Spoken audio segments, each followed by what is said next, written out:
O Viva Saúde já está de volta, falando sobre hipertensão, conversando, portanto, com o cardiologista Ricardo Queiroga. Ricardo, o que faz com que uma pessoa aparentemente normal, com todos os exames em dia, levando uma vida regradinha, bacana, tenha simplesmente, do nada, assim, um ataque fulminante do coração? O que pode desencadear isso? E morra, é isso. Isso. Então, assim, você está tocando no assunto, é a questão da morte súbita. Isso. Né? Da morte súbita. A morte súbita, dependendo, obviamente, da idade, é comum em pessoas numa idade um pouco mais avançada, na maior frequência dela se dá por conta da doença arterial coronariana, que é o infarto. Em algumas situações pode ser arritmia, algumas outras patologias, mas enfim, doença arterial coronariana é a causa mais frequente de morte súbita. A hipertensão nessa situação ela entra como um fator de risco. Na doença arterial coronariana a gente tem uma doença que é caracterizada, vou falar bem rapidinho porque o público entenda, é a formação de placa de gordura nas artérias coronárias, que são as artérias que irrigam o coração. Essas placas de gorduras, em uma determinada situação, elas se rompem, libera aquela substância que está no interior da placa para a corrente sanguínea, forma-se um trombo, oclui a artéria, infarto, a pessoa pode morrer, aí a morte súbita. E, invariavelmente, alguns exames que se faz, que é o famoso check-up, eles não têm a capacidade de aferir e de afirmar com certeza se existe ali naquele coração, naquelas coronárias, placas de gordura ou não. Exemplo, o eletro, o teste ergométrico, o ecocardiograma, a cintilografia, são exames que eles levantam a suspeita da doença, mas eles não têm a capacidade de afirmar em 100% que existe placa de gordura. Daí isso que você está falando. Estava com os exames todos em dia, saiu do consultório, chegou na calçada e de repente morreu. Pode ter infartado. Tinha pequenas placas, que uma placa dessa, um pico hipertensivo, fez com que ela se rompesse, ele infartou e teve morte súbita. Então é importante assim, a gente só tem 2 exames capazes de detectar e de afirmar com certeza se existe placa de gordura nas coronárias. Cateterismo cardíaco e angiotomografia das artérias coronárias. São esses 2 exames que têm a capacidade de visualizar e de ver. E mesmo assim, em caso de suspeita? Não, eles veem e diz, tem a placa, ou não tem. Não, eu digo assim, no caso, os exames anteriores os acharam que poderia, justamente. Mas a cintilografia é positiva. Existe a suspeita de que aquela positividade no exame seja por conta dessas placas de gordura. Mas ele não afirma. E agora isso independe de idade? Independe de idade. Obviamente que a doença ela é mais prevalente numa idade mais avançada. Agora sim, é bom que o pessoal também entenda assim, eu não estou falando que esses exames eles não servem para nada, não é isso, pessoal. Para que não faça a leitura também equivocada, né? Esses exames eles são importantes. Porque você vai afunilando no diagnóstico, né, em busca da presença da doença. Então ninguém vai sair por aí fazendo cateterismo, nem angiotomografia de coronária em todo mundo, de maneira indiscriminada. O senhor também falou sobre atividade física. Exercícios físicos para um hipertenso é indicado ou não é indicado? E em que momento é melhor abolir? Assim, a atividade física, Márcia, ela é fundamental. Não só para a questão da hipertensão, né, para o controle do diabetes, né, para a diminuição do colesterol no sangue. Então, o exercício físico é uma prática que deve ser estimulada. Agora, é importante, os indivíduos que, vamos supor, que querem ou que se propõem a fazer qualquer tipo de atividade física, é importante passar com o seu cardiologista, fazer uma avaliação, fazer uma rotina de exames para saber se estão aptos a desenvolver aquela atividade. E também é super importante respeitar o limite do próprio corpo, Isso, né? Claro, não tenha dúvida.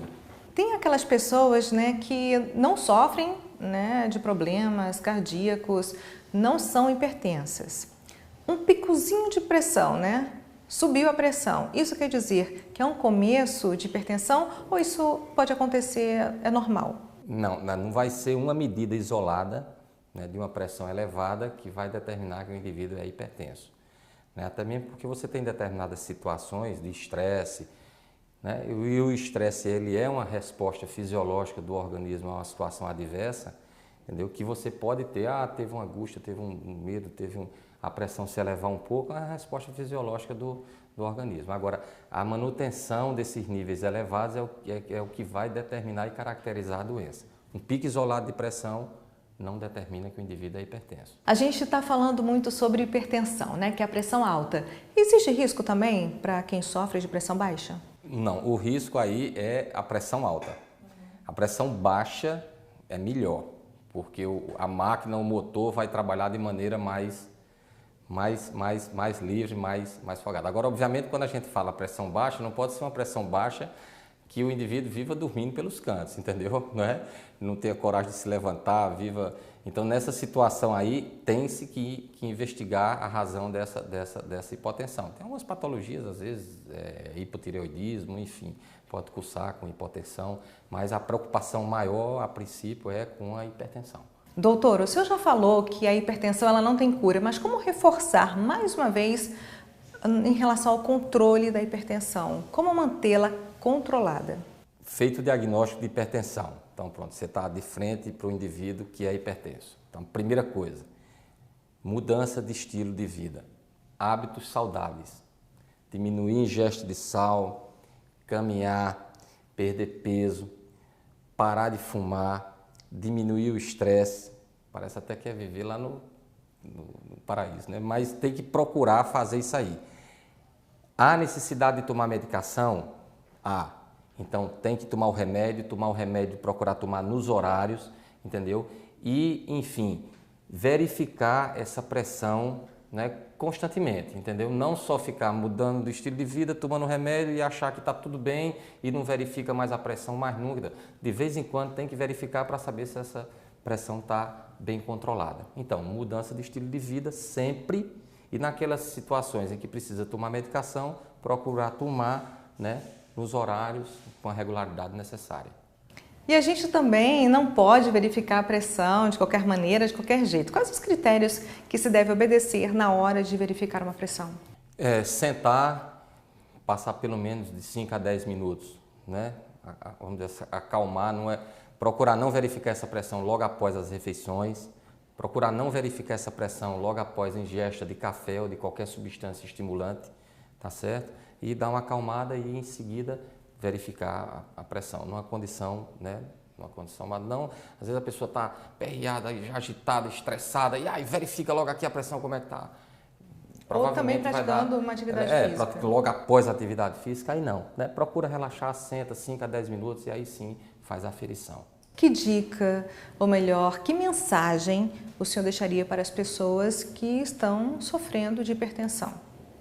Eu diria, Márcia, até assim, para a população em geral, verifica a pressão pelo menos 2 vezes ao ano. Não é muito, né? Não é muito. Mas você acha que não é muito, mas se você fizer uma enquete aí, sair perguntando, quando foi a última vez que você verificou a pressão? Vai ter gente que vai dizer, faz 2, 3, 4, 5 anos, sei lá. Então, primeiro, para todo mundo, verifica a pressão. A qualquer sinal de que essa pressão está um pouco elevada, ou está acima daqueles 14/9 que a gente falou lá atrás, procura um cardiologista, vai no consultório e aprofunda essa investigação.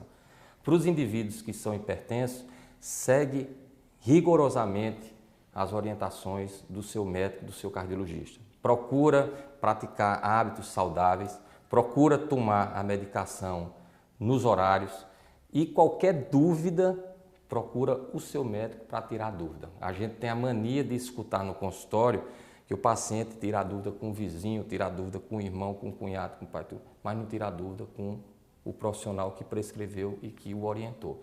Então, qualquer coisa, vai mudar a medicação, vai parar de tomar, fala para o teu cardiologista, pede a opinião dele, enfim. Uma reeducação alimentar aí também é super importante, né? Hábitos saudáveis.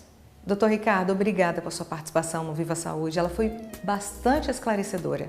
Márcia, eu que agradeço o convite, né? E para mim é uma honra participar aqui do Viva Saúde com vocês. O Viva Saúde vai ficando por aqui. Eu espero que você tenha gostado do tema de hoje, hipertensão. A gente volta a se falar no próximo Viva Saúde. Até lá. Tchau, tchau.